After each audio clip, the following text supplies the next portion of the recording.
Hello everyone, welcome to jobs alert Telugu. మనకు power grid corporation of India లిమిటెడ్లో నుంచి engineer trainee పోస్టులకి అయితే నోటిఫికేషన్ రిలీజ్ చేయడం జరిగిందండి.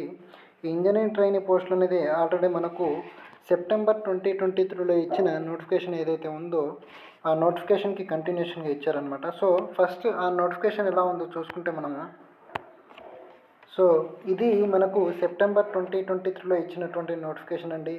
సో ఈ నోటిఫికేషన్ డీటెయిల్స్ మనం ఒకసారి అబ్జర్వ్ చేసినట్టయితే ఫస్ట్ ఎలిజిబిలిటీ క్రైటీరియా చూసుకుంటే ఈ నోటిఫికేషన్ అనేది మనకు మెయిన్ రిక్రూట్మెంట్ అనేది 2024 గేట్ స్కోర్ మీద డిపెండ్ అయి ఉందండి. సో మనకు ఎలిజిబిలిటీ ఏ బ్రాంచ్ వాళ్ళకి ఉందో చూసుకుంటే ఎలక్ట్రికలు, ఎలక్ట్రానిక్స్, సివిలు ఇంకా కంప్యూటర్ సైన్స్ స్టూడెంట్స్ ఎలిజిబుల్ ఉన్నారండి. ఎలక్ట్రికల్ స్ట్రీమ్లో చూసుకుంటే గేట్ 2024 ఎలక్ట్రికల్ స్ట్రీమ్ పేపరు, అలాగే ఎలక్ట్రానిక్స్ వాళ్ళకైతే ఎలక్ట్రానిక్స్ పేపరు, సివిల్ పోస్టులకి సివిల్ పేపరు, కంప్యూటర్ సైన్స్ పోస్టులకైతే కంప్యూటర్ సైన్స్లో గేట్ 2024 రాసి ఉండాలి. నెక్స్ట్ మ్యాక్సిమం ఏజ్ లిమిట్ వచ్చేసరికి అప్పుడు 2023 డిసెంబర్ 31 వరకు 28 ఇయర్స్ అనేది ఇవ్వడం జరిగింది. ఇప్పుడు అది కొంచెం ఎక్స్టెన్షన్ అయ్యే ఛాన్సెస్ ఉంది. సో ఎందుకంటే నోటిఫికేషన్ ఇప్పుడు మళ్ళీ కొత్తగా రిలీజ్ చేశారు కాబట్టి. నెక్స్ట్ ఎడ్యుకేషనల్ క్వాలిఫికేషన్ చూసుకుంటే full time BE or BTech లేదా బీఎస్సీ ఇంజనీరింగ్ కంప్లీట్ చేసుకుని ఉండాలి. ఎవరైతే ఎలక్ట్రికల్ స్ట్రీమ్లో అప్లై చేయాలనుకుంటున్న వాళ్ళు బీటెక్లో ఏ బ్రాంచెస్ చదువుకున్న వాళ్ళు ఎలిజిబిలిటీ చూసుకుంటే మనకు electrical power electronics, electrical and electronics, power systems and engineering, next power engineering discipline వాళ్ళు ఎలక్ట్రికల్ స్ట్రీమ్లో అప్లై చేసుకోవచ్చు. కాకపోతే వీళ్ళు గేట్ 2024 ఎలక్ట్రికల్ పేపర్ రాసి ఉండాలి.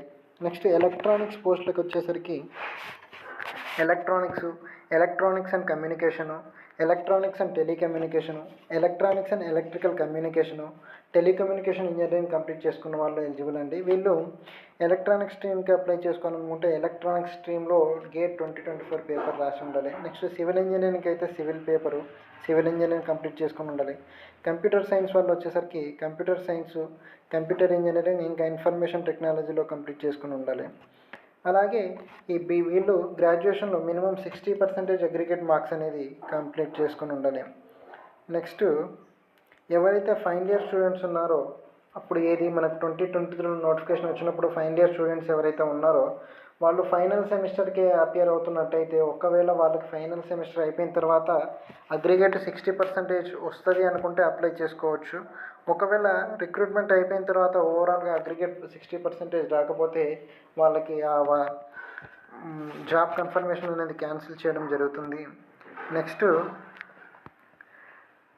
ఈ ఫిజికల్లీ ఛాలెంజ్డ్ ఎవరైతే ఉన్నారో వాళ్ళకి ఏ బ్రాంచ్లో ఏ స్ట్రీమ్కి ఎవరు ఎలిజిబిలిటీ అన్నది చూసుకుంటే ఎలక్ట్రికల్కి వచ్చేసరికి deaf and hard of hearing, 1 arm 1 leg, అలాగే limb dysfunction, specific learning disability, mental illness, multiple disabilities ఉన్నవాళ్ళు. నెక్స్ట్ ఎలక్ట్రానిక్స్కి వచ్చేసరికి deaf and hard of hearing, 1 arm 1 leg, next autism spectrum disorder, అలాగే మెంటల్ ఇల్నెస్, మల్టిపుల్ డిసేబిలిటీ వీళ్ళు eligible అండి. Next సివిల్కి వచ్చేసరికి అయితే deaf and hard of hearing, 1 arm 1 leg, specific learning disability, mental illness, multiple disabilities ఎవరైతే ఉంటాయో వాళ్ళు eligible. Computer సైన్స్కి వచ్చేసరికి బ్లైండ్ అండ్ లో విజన్ ఉన్నవాళ్ళు, అలాగే deaf and hard of hearing, 1 arm 1 leg affected, next autism spectrum disorder, specific learning disability, mental illness, ఇంకా multiple disabilities ఎవరైతే ఉన్నారో వాళ్ళకు కూడా ఎలిజిబిలిటీ ఉంది. అలాగే రిలాక్సేషన్ మార్క్స్ అంటే మనకు గ్రాడ్యుయేషన్లో మార్క్స్ 60% మినిమం ఉండాలన్నా కదా. SC ST PWD physically challenged candidates ఎవరైతే ఉంటారో వాళ్ళకి రిలాక్సేషన్ ఇవ్వడం జరుగుతుంది. నెక్స్ట్ ఏజ్ రిలాక్సేషన్ చూసుకుంటే ఓబీసీ నాన్ క్రిమిలేయర్ క్యాండిడేట్స్కి 3 ఇయర్స్, ఎస్సీ ఎస్టీ క్యాండిడేట్స్కి 5 ఇయర్స్, నెక్స్ట్ ఫిజికల్లీ ఛాలెంజ్డ్ క్యాండిడేట్స్కి 10 ఇయర్స్ అనేది ఇవ్వడం జరుగుతుందండి. ఈ ఏజ్ రిలాక్సేషన్ అనేది పోస్టులు ఏ కేటగిరీకి అయితే రిజర్వేషన్ అయి ఉంటే ఆ పోస్టుల వరకు మాత్రం ఏజ్ రిలాక్సేషన్ అప్లికేబుల్ అవుతుంది. అన్రిజర్వ్డ్ కేటగిరీలో పోస్టులకి ఏజ్ రిలాక్సేషన్ అప్లికేబుల్ అవ్వదు. నెక్స్ట్ మనకి అలాగే క్యాస్ట్ వైజ్ హారిజాంటల్ రిజర్వేషన్ అనేది ఇవ్వడం జరిగిందండి. సెలక్షన్ ప్రొసీజర్ వచ్చేసరికి మనకు గేట్ 2024 మార్క్స్, అలాగే గ్రూప్ డిస్కషన్ ఇంకా పర్సనల్ ఇంటర్వ్యూలో మార్క్స్ని బట్టి మనకు రిక్రూట్మెంట్ అనేది కంప్లీట్ చేయడం జరుగుతుందండి. నెక్స్ట్ మనకి వెయిటేజ్ అనేది చూసుకుంటే మినిమం క్వాలిఫైయింగ్ మార్క్స్ ఇంటర్వ్యూ ఏదైతే ఉంటుందో మనకు ఫస్ట్ గేట్ 2024 మార్క్స్ని బేస్ చేసుకుని క్యాండిడేట్స్ని షార్ట్ లిస్ట్ చేస్తారండి. ఆ షార్ట్ లిస్ట్ అయిపోయిన క్యాండిడేట్స్కి గ్రూప్ డిస్కషను అలాగే ఇంటర్వ్యూ కండక్ట్ చేయడం జరుగుతుంది. సో గ్రూప్ డిస్కషన్కి ఎలాంటి క్వాలిఫైయింగ్ మార్క్స్ అనేది ఏమీ లేదు. నెక్స్ట్ ఇంటర్వ్యూ ఏదైతే ఉందో ఇంటర్వ్యూ ఖచ్చితంగా క్వాలిఫై అవ్వాలి. సో ఇంటర్వ్యూలో క్వాలిఫై కావడానికి అన్రిజర్వ్డ్ ఇంకా ఈడబ్ల్యూఎస్ క్యాండిడేట్స్ అయితే 40%, OBC non creamy layer, SC ST physically challenged candidates అయితే మినిమం 30% ఆఫ్ మార్క్స్ సెక్యూర్ చేయాలండి. అలాగే మనకు ఓవరాల్ రిక్రూట్మెంట్కి వెయిటేజ్ ఎలా ఇస్తారో చూసుకుంటే గేట్ 2024 మార్క్స్కి 85%, అలాగే గ్రూప్ డిస్కషన్కి 3%, పర్సనల్ ఇంటర్వ్యూకి 12% ఆఫ్ వెయిటేజ్ ఇవ్వడం జరిగిందండి. నెక్స్ట్ అలాగే ఇది ఓన్లీ గేట్ 2024 మార్క్స్ మీద మాత్రమే రిక్రూట్మెంట్ చేయడం జరుగుతుంది. గేట్ 2023 కానీ లేదా గేట్ 2022 లేదా అదర్ ఏదైనా గేట్లో క్వాలిఫై అయిన వాళ్ళకి మాత్రం అప్లికేబుల్ కాదు. సో ఖచ్చితంగా గేట్ 2024 క్వాలిఫై అయ్యి మంచి మెరిట్ తెచ్చుకొని ఉండాలి. నెక్స్ట్ అలాగే ఒకవేళ మనం ఇదైపోయి సెలెక్ట్ అయిపోతే మెడికల్ ఫిట్నెస్ చెక్ చేయడం జరుగుతుంది. సో మెడికల్ ఫిట్నెస్ కూడా ఉండాలి. కాంపెన్సేషన్ ప్యాకేజ్ వచ్చేసరికి ట్రైనింగ్లో 40,000 బేసిక్ ప్లస్ డిఏ పే చేయడం జరుగుతుంది. 1 year ట్రైనింగ్ ఉంటుంది. నెక్స్ట్ ఆఫ్టర్ 1 year ట్రైనింగ్ తర్వాత బేసిక్ పే 50,000 అవుతుంది. ఇంకా అదర్ అలవెన్స్లు డిఎన్ఎస్ అలవెన్స్లు కానీ అలాగే ఎల్టీఏ నెక్స్ట్ ఇంకా అదర్ అలవెన్స్లు యాడ్ చేయడం జరుగుతుంది. నెక్స్ట్ సర్వీస్ అగ్రిమెంట్ బాండ్ వచ్చేసరికి training 1 year plus after training 3 years total 4 yearsకి కలుపుకొని OBC non creamy layer general EWS క్యాండిడేట్స్కి అయితే 5 lakhs, అలాగే ఎస్సీ ఎస్టీ ఇంకా ఫిజికల్ ఛాలెంజ్డ్ క్యాండిడేట్స్కి 2,50,000కి బాండ్ పే చేయాల్సి ఉంటుందండి. నెక్స్ట్ మనకి అప్లై చేసుకున్న తర్వాత ఎప్పుడైతే ఇంటర్వ్యూకి పిలుస్తారో ఇంటర్వ్యూకి పిలిచినప్పుడు గేట్ అడ్మిట్ కార్డు అలాగే గేట్ స్కోర్ కార్డ్ ఖచ్చితంగా ఒరిజినల్ పట్టుకొని వెళ్ళాలి. అలాగే మిగతా సర్టిఫికేట్స్ అన్నీ కూడా ఒరిజినల్స్ తీసుకుని వెళ్ళాల్సి ఉంటుందండి వెరిఫికేషన్కి. ఒరిజినల్స్ లేకపోతే మాత్రం వెరిఫికేషన్ చేయడం జరగదు, క్యాన్సిల్ చేసేస్తారు. నెక్స్ట్ ఎగ్జామినేషన్ ఫీ వచ్చేసరికి SC ST physically challenged ex service menu అలాగే డిపార్ట్మెంటల్ క్యాండిడేట్స్ ఎవరైతే ఉంటారో పవర్ గ్రిడ్ డిపార్ట్మెంట్ క్యాండిడేట్స్ వాళ్ళకి ఎలాంటి ఎగ్జామినేషన్ ఫీ లేదు. ఇంకా other EWS OBC non criminal ఇంకా జనరల్ క్యాండిడేట్స్కి 500 rupees non refundable exam fee అనేది ఇవ్వడం జరిగిందండి. సో ఇది అప్పుడు ఇచ్చిన నోటిఫికేషను. ఇందులో వేకెన్సీస్ ఏమి ఇవ్వడం జరిగింది, ఎన్ని వేకెన్సీస్ ఉన్నాయి, ఏ డిసిప్లిన్కి ఎన్ని వేకెన్సీస్ ఉన్నాయి అనేది ఏమి ఇవ్వలేదు. ఇప్పుడు ఆ నోటిఫికేషన్ ఇచ్చినప్పుడు ఇచ్చిన డేట్స్ ఇవి. సో ఇవి ఇప్పుడు డేట్స్ చేంజ్ చేయడం జరిగింది. సో ఇప్పుడు మనకు కొత్తగా రిలీజ్ అయిన నోటిఫికేషన్లో ఏ డిసిప్లిన్కి ఎన్ని పోస్టులు ఇవ్వడం జరిగింది అనేది చూసుకుంటే మనము సో ఇది రీసెంట్గా రిలీజ్ చేసిన నోటిఫికేషన్ అండి. సో మనకు ఏ డిసిప్లిన్లో ఎన్ని పోస్టులు ఉన్నాయో చూసుకుంటే మనకు పవర్ గ్రిడ్తో పాటు central transmission utility of India limited సిటీయూఐఎల్లో కూడా ఇది సిటీయూఐఎల్ అనేది పవర్ గ్రిడ్లో ఒక ఇంటిగ్రేటెడ్ పార్ట్. సో దాంట్లో కూడా ఇంజనీర్ ట్రైనింగ్ పోస్టులకి అయితే నోటిఫికేషన్ రిలీజ్ చేయడం జరిగింది. రెండింటికి కామన్గా రిక్రూట్మెంట్ చేసుకుంటారు. సో మనకు ప్లేసింగ్ అయినప్పుడు పవర్ గ్రిడ్లో అయితే పవర్ గ్రిడ్లో చేయాల్సి ఉంటుంది, సిటీయూఐఎల్లో అయిపోతే అందులో చేయాల్సి ఉంటుంది. అందులో ఎలక్ట్రికల్ స్ట్రీమ్లో చూసుకుంటే పవర్ గ్రిడ్లో 132 పోస్టులు అన్రిజర్వ్డ్ కేటగిరీలో ఉన్నాయి. ఓబీసీ నాన్ క్రిమిలేయర్కి 71, ఎస్సీ క్యాండిడేట్స్కి current vacancies 36 plus backlog vacancies 3 ఉన్నాయి. ఎస్సీ క్యాండిడేట్స్కి కరెంట్ వేకెన్సీస్ 19 అలాగే బ్యాక్లాగ్ వేకెన్సీలు 4 ఇవ్వడం జరిగింది.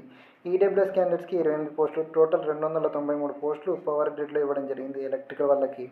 అలాగే ఎలక్ట్రికల్ వాళ్ళకి సెంట్రల్ ట్రాన్స్మిషన్ యూనిట్లోకి వచ్చేసరికి అన్రిజర్వ్డ్లో 15, ఓబీసీ నాన్ క్రిమియర్లో లేయర్లో కరెంట్ వేకెన్సీలు 7, బ్యాక్లాగ్ వేకెన్సీలు 2, ఎస్సీ క్యాండిడేట్స్కి కరెంట్ వేకెన్సీలు 5, బ్యాక్లాగ్ వేకెన్సీలు 2, ఎస్టీ క్యాండిడేట్స్కి కరెంట్ వేకెన్సీలు 3, బ్యాక్లాగ్ 1 వేకెన్సీ ఇవ్వడం జరిగింది. అలాగే ఈడబ్ల్యూఎస్ వాళ్ళకి 3, టోటల్ 38 పోస్టులు ఇవ్వడం జరిగిందండి. నెక్స్ట్ సివిల్లో చూసుకుంటే పవర్ గ్రిడ్లో అన్రిజర్వ్డ్లో 18, ఓబీసీ వాళ్ళకి current vacancy 3 plus 3 current vacancy 10 plus 3 backlog వేకెన్సీలు. అలాగే ఎస్సీ వాళ్ళకి 6 ప్లస్ 2 బ్యాక్లాగ్ వేకెన్సీలు. ఎస్టీ వాళ్ళకి కరెంట్ వేకెన్సీలు 3, 1 బ్యాక్లాగ్ వేకెన్సీ ఇవ్వడం జరిగింది. ఈడబ్ల్యూఎస్ వాళ్ళకి 4 వేకెన్సీలు, టోటల్ 47 వేకెన్సీలు ఇవ్వడం జరిగింది. సివిల్ వాళ్ళకి సెంట్రల్ ట్రాన్స్మిషన్లో చూసుకుంటే అన్రిజర్వ్డ్లో 3, OBC non creamy layer 2, SC వాళ్ళకి 1, టోటల్ 6 పోస్టులు ఇవ్వడం జరిగిందండి. కంప్యూటర్ సైన్స్ వాళ్ళకి చూసుకుంటే పవర్ గ్రిడ్లో అన్రిజర్వ్డ్ క్యాండిడేట్స్కి 13, ఓబీసీ నాన్ క్రీమీ లేయర్కి 8, ఎస్సీ వాళ్ళకి కరెంట్ 4, అలాగే ఒక బ్యాక్లాగ్ వేకెన్సీ, ఎస్టీ క్యాండిడేట్స్కి 2, ఈడబ్ల్యూఎస్ వాళ్ళకి 3 పోస్టులు, టోటల్ 31 పోస్టులు ఇవ్వడం జరిగింది. అలాగే వీళ్ళకి కంప్యూటర్ సైన్స్ వాళ్ళకి సిటీయూఐఎల్లో చూసుకుంటే అన్రిజర్వ్డ్ క్యాండిడేట్స్కి 3, ఓబీసీ నాన్ క్రీమీ లేయర్కి 2, అలాగే ఎస్సీ క్యాండిడేట్స్కి 1 పోస్టు, టోటల్ 6 పోస్టులు ఇవ్వడం జరిగింది. నెక్స్ట్ ఎలక్ట్రానిక్స్ పవర్ గ్రిడ్లో చూసుకుంటే మనకు 2 పోస్టులు అన్రిజర్వ్డ్ కేటగిరీలో ఇవ్వడం జరిగింది. అలాగే మిగతా క్యాండిడేట్స్కి ఏమీ పోస్టులు లేవు. ఎలక్ట్రానిక్స్ సిటీయూఐఎల్లో చూసుకుంటే అన్రిజర్వ్డ్లో 6, ఓబీసీ నాన్ క్రీమీ లేయర్ 2, ఎస్సీకి 2, ఎస్టీకి 1, ఈడబ్ల్యూఎస్కి 1, టోటల్ 12 పోస్టులు ఇవ్వడం జరిగిందండి. నెక్స్ట్ ఫిజికల్లీ ఛాలెంజ్డ్ క్యాండిడేట్స్కి ఎలక్ట్రికల్ డిసిప్లిన్లో 3 ఇంటర్చేంజబుల్ హియరింగ్ ఇంపైర్డ్ కానీ, లోకోమోటివ్ కానీ, అలాగే స్పెసిఫిక్ లెర్నింగ్ డిసేబిలిటీకి ఎవరైతే ఉంటారో వాళ్ళకి 3 పోస్టులు, లోకోమోటివ్ డిసేబిలిటీకి 5 పోస్టులు, హియరింగ్ ఇంపైర్డ్ ఎవరైతే ఉంటారో వాళ్ళకి 4 పోస్టులు ఇవ్వడం జరిగింది. సిటీయూఐఎల్లో లోకోమోటివ్ డిసేబిలిటీకి 1, హియరింగ్ ఇంపైర్డ్కి 1 పోస్ట్ ఇవ్వడం జరిగింది. నెక్స్ట్ ఇంజనీరింగ్ ట్రైనింగ్ సివిల్ వచ్చేసరికి పవర్ గ్రిడ్లో లోకోమోటివ్ డిసేబిలిటీకి 2, హియరింగ్ ఇంపైర్డ్కి 1 పోస్ట్ ఇవ్వడం జరిగిందండి. అలాగే కంప్యూటర్ సైన్స్ పవర్ గ్రిడ్లో వచ్చేసరికి ఒక పోస్ట్ లోకోమోటివ్ డిసేబిలిటీకి, 1 పోస్టు హియరింగ్ ఇంపైర్డ్కి ఇవ్వడం జరిగింది.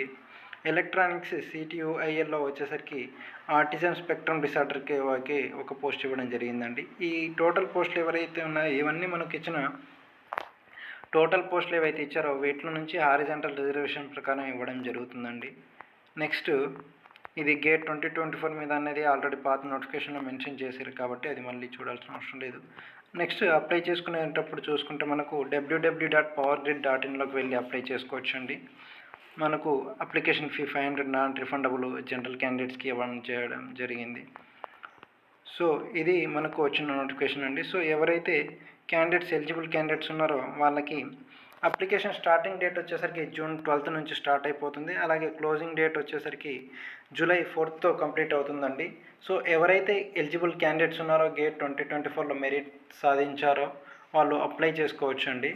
So thank you and all the best.